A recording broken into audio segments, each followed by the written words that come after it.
रात के 12 बजे थे। नन्नी और आशुतोष गहरी नींद में सो रहे थे। नए घर की मरम्मत करके वे दोनों काफी थक गए थे। थकान की वजह से जल्दी सो गए, पर वहां कोई था जो उन पर नजर रख रहा था। जब से वो दोनों इस घर में आए हैं, नन्नी की आंख खुलती है रात के 12 बजे। ज्यादा ठंड के कारण उसे बाथरूम जाना था, पर उनके कमरे के बाथरूम में मरम्मत अभी बाकी थी। इस वजह से नन्नी को नीचे वाले बाथरूम में ही जाना पड़ेगा।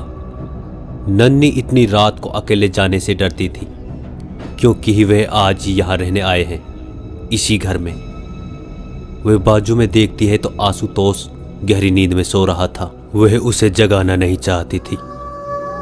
वैसे भी वह उससे नाराज था, इसलिए नंदिनी अकेले ही नीचे जाने लगती है।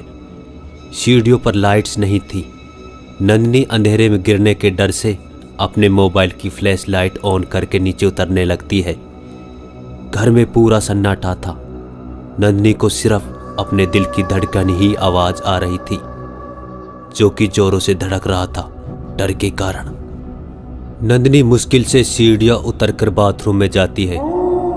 बाथरूम से निकलने के बाद उसे काफी सुकून मिलता है। वह दरवाजा बंद करके अपने कदम सीढ़ियों की तरफ बढ़ाती है, पर तभी उसके कान में एक आवाज पीछे से आती है। नंदिनी ऐसी आवाज सुनकर वहीं थम जाती है। उसे पसीना आने लगता है। डर के कारण उसकी हिम्मत नहीं होती पीछे से मुड़ के देखने की। तभी वह धीरे धीरे से अपनी गर्दन पीछे घुमाती है। देखती है कि बाथरूम का दरवाजा खुला हुआ है। उसी में से ये आवाजें निकली। नंदिनी को पूरा यकीन था कि उसने बाहर से दरवाजा बंद करके कुंडी लगाई थी, तो ये अपना आप कैसे खुल गया। नंदिनी दरवाजे के नजदीक जाकर उसे फिर से अच्छी तरह से बंद करती है और वह सोचती है शायद वह भूल गई होगी। नंदिनी दरवाजा बंद करके अपने मोबाइल की फ्लैश लाइट से फिर ऑन करके सीढ़ियों पर चढ़ने लगती है। तभी उसकी गर्दन पर उसे किसी की ठंडे सांसें महसूस होती है, जो उसके कान में कहती है नंदिनी। नंदिनी ये आवाज सुनकर उसके पूरे शरीर के रोंगटे खड़े हो जाते हैं। डर के मारे उसकी कांपनी लगती है। उसका चेहरा सफेद पड़ गया। उसके दिल की धड़कन मानो बुलेट ट्रेन की तरह भाग रही हो। इतनी ठंड में भी उसके सिर से पसीना टपक रहा था। नंदिनी धीरे से पीछे की तरफ अपनी गर्दन घुमाती है और एक सामने एक सफेद धुआं सा उस पर आ जाता है।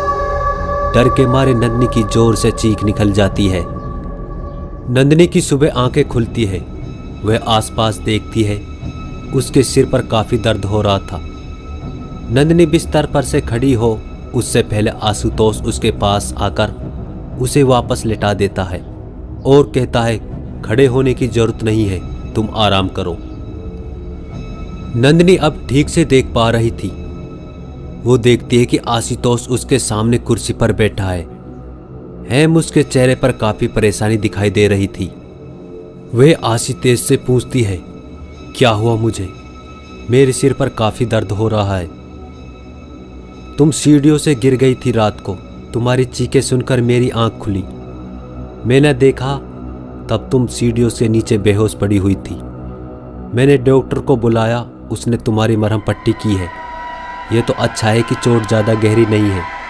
तुमने तो मुझे डरा ही दिया। नंदिनी अपने सिर पर बंधी हुई पट्टी को देखती है। तभी आशुतोष कहता है